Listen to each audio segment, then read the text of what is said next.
정신분석학자 롤로 메이라고 하는 분이 계십니다. 이분이 70년대 초반에 쓴 책 중에 The Discovery of Being이라는 책이 있습니다. 존재의 발견이란 제목으로 번역이 됐습니다. 이 책에서 이 땅에 있는 모든 사람의 형태를 세 가지로 분류합니다. 학문적으로 분류한 거긴 하지만 생각만 좀 깊이 해보면 그럴 수 있겠다 이해가 되는 분류입니다. 첫째 사람은 움벨트, 독일 말입니다. 움벨트. 이 말은 환경에 영향을 받는 사람, 환경의 지배를 받는 사람, 이런 사람이 있다는 거예요. 가정환경, 또한 삶의 환경, 이 모든 환경의 지배를 받는다. 동양에서는 맹모 삼천지교가 여기에 해당될 겁니다. 어느 환경에 따라 사람이 달라진다, 이렇게 보고 있는 겁니다. 둘째는 밑벨트입니다. 이거는 공동체 영향을 받는다는 겁니다. 그가 다니는 직장 영향을 받고, 그가 다니는 교회 영향을 받고, 그가 다니는 학교 영향을 받는 밑벨트의 사람이 있다는 겁니다. 그리고 세 번째, 롤로메는 말합니다. 최고의 인간은 아이젠벨트입니다. 자아세계로 사는 사람. 환경과 관계없고 공동체와 관계없고 내가 누군지를 알고 나를 내 기준과 가치만 갖고 사는 사람. 그러니까 내가 집에 환경이 어떻고 그러면 아직은 좀 차원이 낮고요. 내가 공동체에 속해 있다 보니 그렇게 됐고 그것도 좀 문제가 있고요. 나는 나만의 가치관과 나만의 정의와 나만의 기준으로 사는 것, 이게 가장 멋진 인생이라고 얘기합니다. 10여 년쯤 전에 CEO 지저스, 한국말 번역은 최고 경영자 예수란 책이 나왔었습니다. 로라 베리 존스 여사가 쓴, 현재 실업가이면서 책을 쓴 여자분이 예수님의 성공 비결을 성경을 가지고 경학적으로 분석한 책 중에 하나입니다. 예수의 성공의 이유를 8가지로 얘기하는데 그 중에 몇 가지는 예수님은 정체성을 분명히 했다라고 얘기합니다. 실제로 성경에 보면 내가 누구다라는 말씀 계속하시죠. 나는 길이요, 나는 진리요, 생명이다. 내가 누구나 어디서라도 정체성을 가지고 있었다. 그 책에서 말합니다. 예수님의 그 정체성은 마치 북쪽을 가리키는 나침반과 특화했다. 어느 상황이 있어도 환경과 관계없이 내가 누군가를 알고 있는 사람이었다. 이렇게 말합니다. 많은 심리학자들, 사회학자들이 현대인을 어렵게 하고 힘들게 하는 요소를 3가지로 듭니다. 첫째는 노이즈입니다. 소음. 내가 정신을 차리지 못하게 만드는 거예요. 집중을 못하게 만드는 소음들. 본질을 벗어나게 하는 잡음들이 많다는 겁니다. 그리고 두 번째는 바쁘다는 거예요.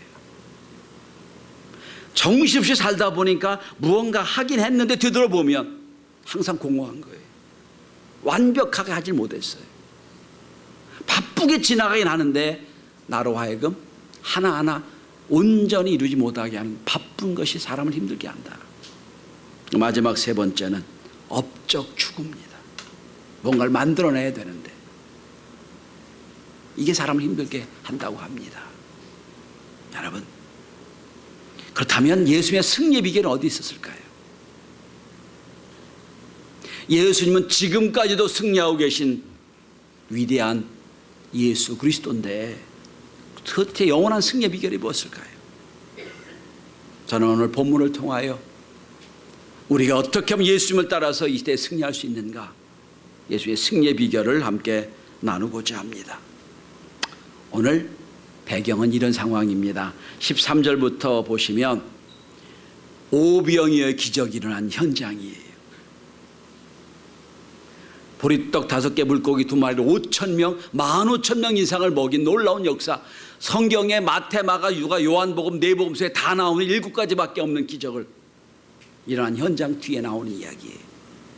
그러니 여러분, 얼마나 사람들이 흥분했었겠어요. 얼마나 사람들이 막 놀라운 일이 벌었겠어요. 그리고 난 뒤에 일어난 사건을 얘기합니다.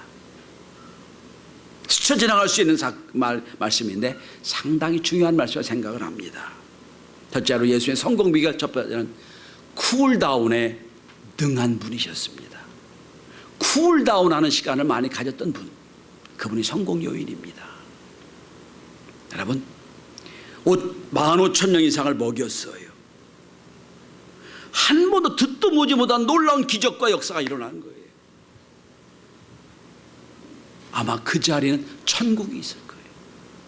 흥분과 그리고 막 격정의 역사가 있었을 거예요. 많은 사는 사람들이 막 예수님을 막 우러러보면서 야, 대단한 분이다 생각했을 거예요. 특별히 12제자들은요, 예수님이 주신 떡을 떼어주고 계속 남아있는 현상에서 우쭐했을 겁니다. 사람들이요, 떡을 받아가며 얘기했을 겁니다. 아이고, 수고하십니다, 잘하십니다, 막 칭찬했을 거예요. 아마 제자들은 역사 이래 이런 평가를 받아본 적이 없었던 놀라운 그런 업한 그런 순간이었을 겁니다. 근데 예수님은요, 전혀 다릅니다. 태도가 달라요. 여러분, 오늘 본문의 22절을 한번 보십시오. 22절에 보시면 시간의 행동을 나타내는 단어가 두 개가 나옵니다. 즉시 재촉하사. 즉시 재촉하사. 막 지금 한쪽에서는 막 난리가 났어요. 야, 이런 놀라운 일이 있을 수 없는 일이 벌어졌다.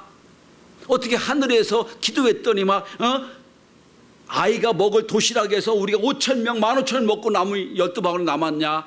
그리고 막 환호가 있었을 거예요. 예수님은 전혀 개의치 않으십니다. 제자들을 부르십니다. 부르고 즉시 빨리 재촉해서 그 자리를 뜨게 하십니다. 22절을 보시면 즉시 제자를 재촉하사 자기가 무리를 보내는 동안에 배를 타고 앞서 건너편으로 가게 하시고, 배를 빨리 타게 하고 즉시 재촉해서 빨리 이 현장을 떠나게 하라고 하세요. 거기다 더 이상한 것은, 여러분, 무슨 행사가 끝났어요. 뒤처리 누가 합니까? 제자들이 하죠? 낮은 사람이 하죠? 이 뒤처리 누가 하고 있어요 지금? 예수님이 하고 계세요.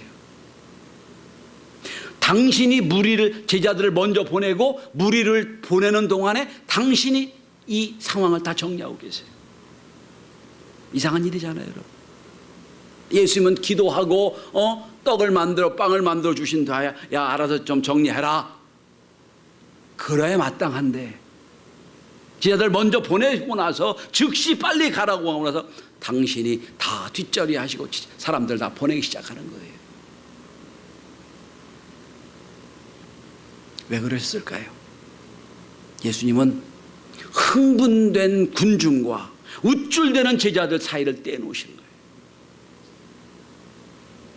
여기서 우쭐대고 여기서 막 축하 인사를 받고 여기서 감사를 받을 상황이 아니다. 빨리 너희들은 건너편으로 가라. 밀어내시는 거예요. 왜 그랬을까요? 왜 예수님은 이 감격의 현장에서 누리지 못하시고 흥분을 막 같이 함께 하지 못하고 빨리 제자들 보내게 했을까요? 주님은 이들의 상태를 아셨기 때문이에요. 혹시 성경을 빨리 찾고 있는 분들은 이 성경 한번 찾아보시기 바랍니다. 요한복음 6장 15절이에요. 이유가 나옵니다. 이렇게 성경은 기록하고 있습니다. 이들이 와서 억지로 붙들어 임금으로 삼으려는 줄 아시고. 그도 그럴만하지요. 야, 저 예수만 우리에게 있으면 먹는 문제 경제 문제 해결될 거라 생각했을 거 아니에요. 그러니까 붙잡아서 임금 만들 줄 아시고 빨리 제자들 재촉해서 보내시는 거예요. 여기 있을 때가 아니다. 빨리 가라. 재촉과 빨리가 나와요. 막 보내십니다. 여러분, 예수의 승리의 비결이 있다면 환호와 축하와 감사의 현장, 이게 중요한 게 아니고 내가 무엇하는 사람인지 나의 정체성을 잃지 않는 거였어요. 쿨다운합니다. 베드로의 장모가 열병에 걸려 있었습니다. 마가복음 1장에 나오는 얘기예요. 그날 베드로의 장모로 열병을 고치고 동네 사람이 다 모였습니다. 동네 사람들 병을 다 고쳐주셨어요. 하루 종일 고쳤습니다. 동네가 들썩들썩했어요. 저녁까지 병을 고치고 난 뒤에 그 다음날도 사람들이 모여 있어요. 막 고쳐달라고. 근데 예수님은요, 그 다음날 새벽에 조용히 그 지역을 떠나 산으로 올라가십니다. 거기 있었으면 환대를 받고 축하를 받고 막 야, 이런 분이 어디 계시냐라고 존경받을 상황을 딱 그치시고 다른 곳으로 가시는 거예요. 왜? 내가 온 것은 병 고치러 온 게 아니거든요. 내가 이 땅에 온 것은 병 고치러 온 것이 아니라 하나님 나라를 전하러 오셨거든요. 거기 집중하는 거예요. 베드로는 지금, 제자들은 지금 왜 이런 놀라운 이적의 현장에 우리를 막 쫓아내시는지, 대중하고 인사할 기회도 주지 아니하시고 막 재촉해서 쫓아내시는지 몰랐어요. 왜 그러셨을까? 이유가 없잖아요. 설명도 없으니까. 나중에 이 은혜를 깨닫고 베드로도 예수님처럼 쿨다운합니다. 사도행전 9장에 보면 베드로가 욥바라는 곳에 가서 도르가라가 하는 여인을 살려냅니다. 사람들을 많이 도와주었던, 봉사했던 도르가라는 여인이요, 죽었어요. 욥바에 지나가던 베드로를 불러서 죽었다고 애통해합니다. 베드로가 가서 그 죽은 도르가를 살려내요. 그러니 욥바가 얼마나 놀랐겠어요. 욥바 지역이 난리가 났겠지요. 병든 사람 살리는 게 아니라 죽은 자 살려냈으니 얼마나 기적이 있습니까? 아마 그 욥바에 유력한 사람들이 와 초청했을 거예요. 우리 집에 좀 있자고, 우리 집에 좀 고쳐달라고 했을 거예요. 며칠 동안 거기 있었거든요. 근데 요한복음 사도행전 9장에 보면 베드로는요, 유력한 집에 거하지도 않고 좋은 호텔에 거하지도 않고 다른 사람에게 대접받는 데 있지 않고 어디로 가냐면 욥바에서 좀 떨어진 무두장이 시몬의 집에 가서 있습니다. 무두장이가 뭡니까? 가죽업자예요. 짐승을 잡아서 가죽을 만드는, 그때나 지금이나 가장 비천한 직업을 가지고 있는 그 집에 가서 있어요. 거기 있었으면, 욥바의 집에 있었으면 사람들이 막 칭찬하고 존경하고 막 있었을 텐데 거기 있지 않은 거예요. 쿨다운해서 아무도 찾지 않는 무두장이 시몬의 집에 있었습니다. 대나무는 속이 비어있지만 높게 잘 자랍니다. 왜 그런 줄 아세요? 비결이 뭐냐면 1년마다 마디가 집니다. 마디를 딱딱 만들어내서 올라가는 거예요. 마디가 없었더라면 대나무는 부러지고 굴어있을 거예요. 여러분, 2018년 6개월이라는 마디가 지어집니다.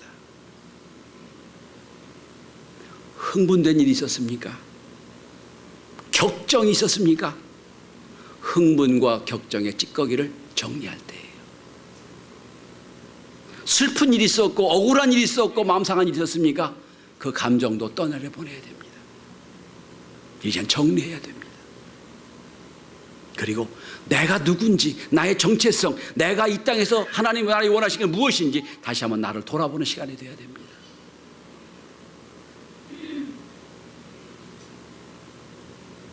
사회과학적인 통계를 보면 이직률이 높은 직장의 통계를 보면 업무가 어려워서, 업무가 곤란해서 떠나는 게 아니에요. 사람들과의 관계가 힘들어 떠나는 겁니다. 그건 뭡니까? 때때로 우리 속에 있는 감정, 억울하고 슬프고 답답하고 이런 것들이 쌓이다 보면 문제가 되는 거예요. 이걸 흘러내보내야 되는 거예요.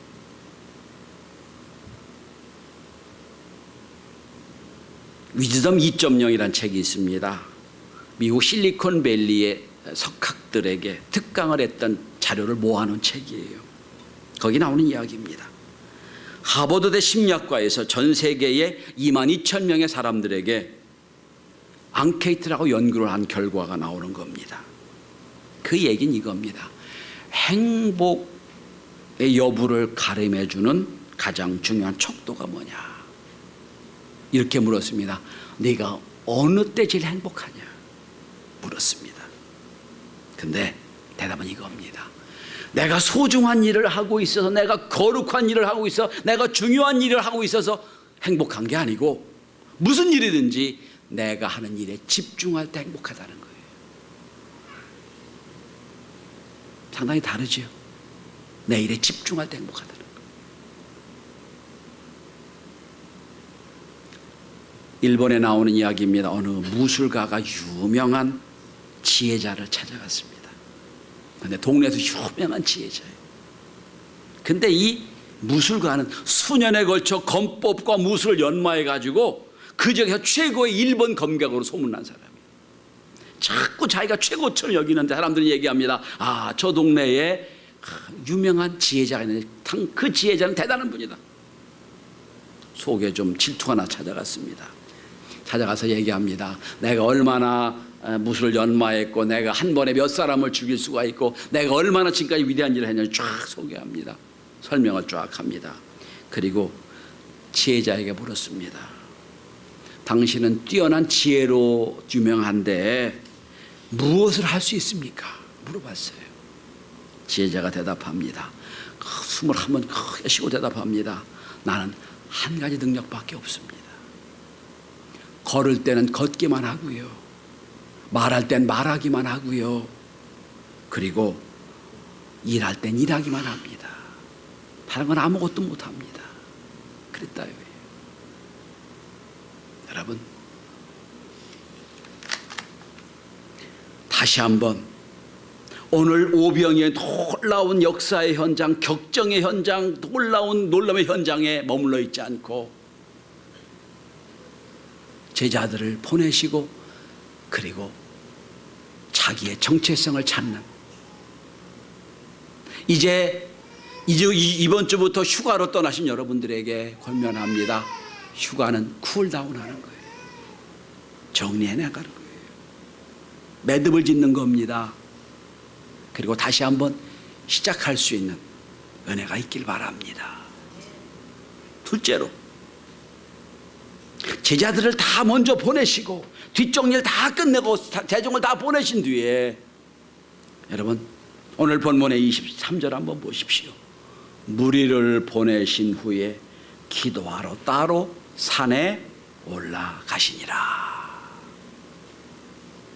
기도하러 따로 산에 올라가시니라.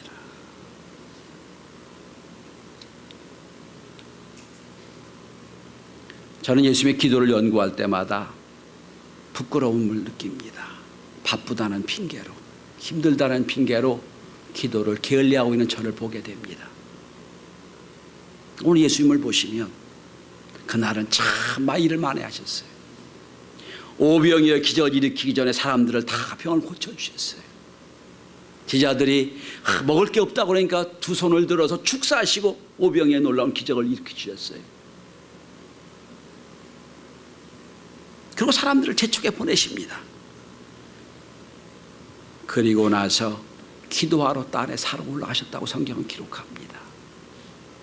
주님이 보시기에는 수많은 사람의 감사 인사나 환호나 축복의 인사나 중요하지 않아요. 더 중요한 게 있다면 하나님과의 관계를 찾는 게 더 중요했던 거예요. 우리는 때때로 놓칠 때가 있어요. 내가 한 위대한 업적에 놓쳐서 하나님과 관계를 놓칠 때가 있어요. 내가 했던 위대한 역사 때문에 하나님과의 관계가 소원해질 때가 있어요.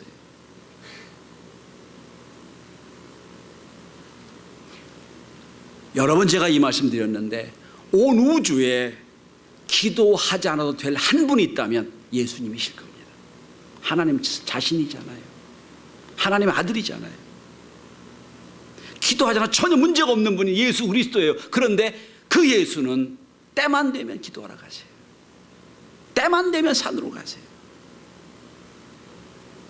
기도하지 않으면 죽고, 기도하는 문제가 있는 우리는 여러 핑계를 대고 기도하잖아요. 얼마나 비교가 됩니까? 지난 6개월 동안 여러분 어떤 일로 마음이 상해 있습니까? 상처받았습니까? 교회에서 무슨 일을 하다가 문제가 생겼습니까? 어려움을 당하십니까? 그런데 가만히 돌아보십시오. 상처받고 문제가 있고 어려움을 당한 뒤를 돌아보시면 거의, 제가 분석한 경우에 거의는 기도가 없었을 때입니다. 기도가 있으면은요, 그 문제가 될 거 없어요. 기도할 때는요, 은혜가 있기 때문에 어떤 공격이 와 문제가 와도요, 탁탁 막아낼 수 있어요. 문제가 생기지 않아요. 기도하면 은혜가 생기니까. 기도 없이 작은 말에 상처를 받아요. 작은 어려움에도 어렵다고 막 넘어져요. 신학자 A.W. 토우저라는 분이 계세요. 그가 이런 말을 했습니다. 열심 있는 기독교인이 범할 수 있는 가장 보편적인 실수가 있다면 그것은 하나님이라고 너무 바빠서 하나님과의 교제를 게을리하는 일이다.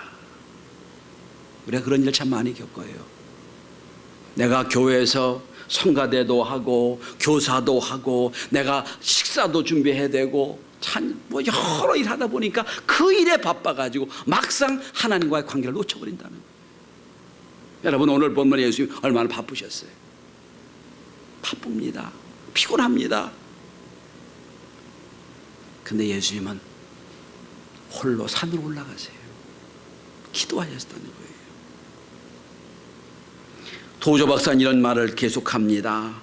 만약에 너무 바빠서 하나님과의 관계를 소홀히 하는 기도를 하지 않게 되면 무슨 문제가 생기느냐면 조만간 곧 하나님의 일에 대한 의욕도 잃어버리게 될 것이다. 하나님 일하는 것에 대한 시험에 들 가능성이 많다라고 말합니다. 여러분, 하나님과의 교제에서 얻어지는 그 풍요로, 그 평안함, 그 위로가 어떤 문제도 어려움도 극복해내는 놀라운 힘이 되는 걸 믿으시길 바랍니다. 휴가 기간에 들로 산으로 가실 것입니다. 그런데 권면을 할 것은 여러분 기도의 시간을 찾을 수 있길 바랍니다. 저는 예수님의 이 기도를 볼 때마다 예수님에게 기도를 무엇이었을까요? 우리는 때때로 기도 어려운데 의무적으로 기도할 때가 있잖아요. 교육자가 막 기도하라 그러니까 어찌로라도 기도하려고 올 때가 있어요. 기도는 우리에게 의무로 올 수도 있잖아요. 예수님은 기도는 특권이었습니다. 예수의 기도는 여러분 새로운 힘을 얻는 소망이었고요. 어떤 세상의 갈등과 스트레스와 문제를 조합해 해결할 수 있는 큰 힘이 되는 것, 이게 기도였어요. 유명한 격언이 있습니다. 모든 신앙의 문제는 기도의 부족에 있다. 기도하며 쉬시고 기도하며 은혜 받고 기도하며 새 힘을 얻는 예수 그리스도. 저도 여러분도 주님처럼 막 격정과 막 놀라운 이적의 현장을 뒤로하고 조용히 산으로 올라가 주님과 교제를 갖는 거룩한 휴가를 얻게 될 수 있길 바랍니다. 자, 마지막 세 번째입니다. 놀라운 이적의 현장 속에서 쿨다운해서 조용히 산으로 올라가 기도하셨고, 그리고 오늘 본문의 23절을 보시길 바랍니다. 저물매 거기 혼자 계시더니. 세 번째는 홀로 있는 시간을 많이 가지셨습니다. 현대인이 제일 힘들어하는 게 뭐냐면 홀로 있는 시간을 갖는 거예요. 무슨 말씀입니까, 목사님? 나는 혼자도 잘 노는데요. 혼자가 아니에요. 손에 핸드폰을 갖고 잘 놀 거예요. 소통의 시대잖아요, 지금은. 끊임없이 소통을 합니다. 핸드폰을 놓으면 큰일 나는 줄 알아요. 예배 중에도 제가 한 4명 정도 핸드폰을 만지고 이렇게 왔다 갔다 제가 보이거든요, 다. 여러분, 끊임없이 SNS하고 끊임없이 정보를 찾고 끊임없이 계속 사회와 소통합니다. 어떤 분의 페이스북을 보면 현황 중계하더라고요. 지금 어디 가서 뭐 하고 뭐도 하고 아주 중계를 하면서 하는 분이 있어요. 다른 사람에게 자기를 다 알려요. 교통합니다. 좋은 일이에요, 어쨌든. 근데 그런 분에게 묻고 싶은 게 하나 있어요. 여러분 개인 자신과는 얼마나 소통하고 계십니까? 외부로 소통을 많이 하고 있는 여러분, 내 내면의 세계는 얼마나 소통하고 계십니까?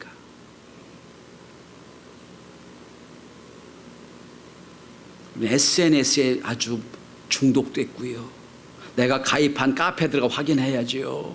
내가 페이스북 들어가야죠. 그 다음에 인스타그램 들어가야죠. 막 정신이 없어요. 그런 사이에 나는 다 소진돼 있어요.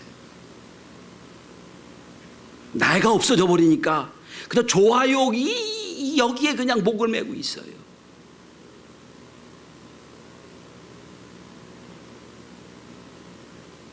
주님은 환호하는 대중을 뒤로 하고 주님과 깊은 교제 속에 은혜를 받아요. 그리고 홀로 있는 시간을 갖습니다. 얼만큼 시간을 가졌을 것 같아요? 오병이의 기적이라는 현장이 저녁이거든요. 제자들을 다 떠나보는 게 저녁입니다. 그리고 여러분 본문 25절에 보시면 그 제자들이 풍랑 때문에 고민하고 어려워하는 걸 보시고 밤 사경에 예수께서 바다 위로 오셨다고 성경은 기록합니다. 밤 사경은 9시입니다. 밤 9시. 적어도 3시간 4시간은 조용히 혼자 있는 시간을 가졌다는 거예요.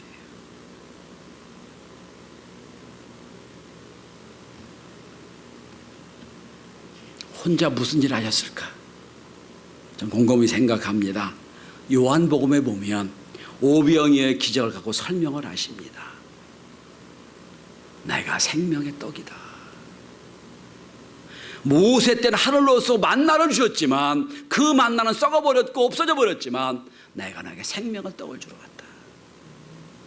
이렇게 혼자 있는 시간에 하나님 주신 은혜를, 하나님 주신 기적을 해석하는 거예요.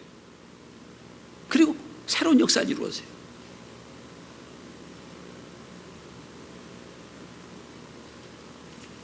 무역협회에서 오랫동안 근무하고 나중에 신학을 공부한 김종준이란 분이 최근에 재미있는 책을 하나 냈습니다.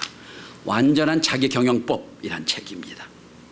이 책에서 어떤 인생을 살아야 되나, 30살부터 완전한 인생이 될 수 있는데 라고 주장하며 그는 3가지를 강조합니다. 이 질문에 언제든지 답을 할 수 있을 때 성공적이다 하는 겁니다. 그리고 이 질문을 계속 반복해라 라고 얘기하는데, 첫째는 답을 낼 수 있는가. 문제만 얘기하지 말고 답을 낼 수 있는가. 둘째, 고독할 줄 아는가. 셋째, 행복할 줄 아는가. 이 3 질문 하라는 거예요.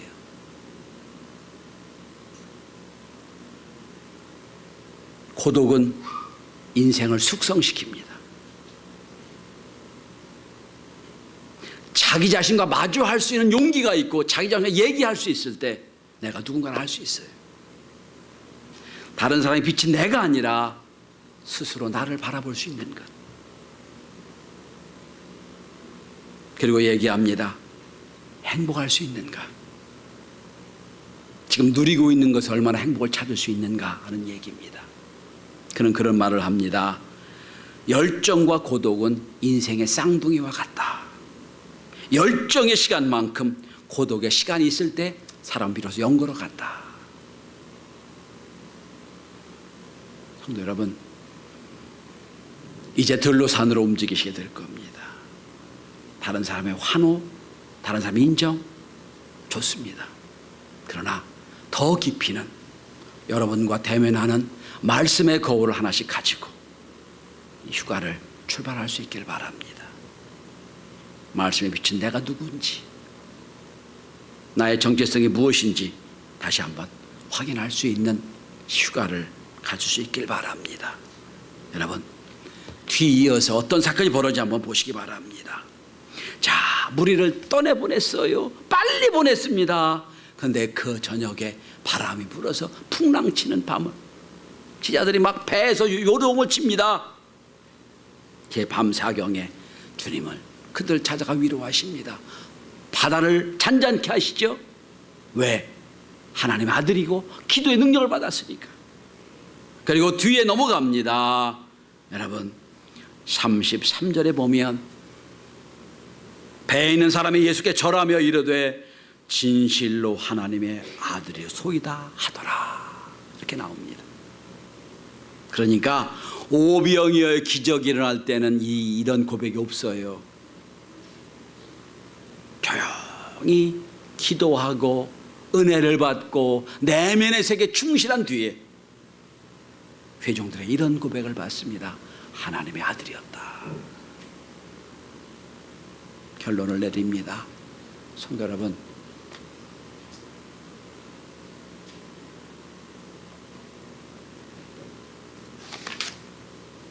지난 6개월 동안 어떤 삶을 살았든지 이젠 쿨다운 하십시오.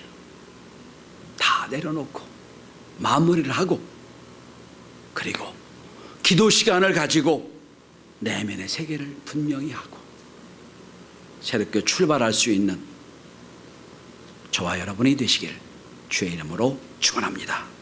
기도합니다.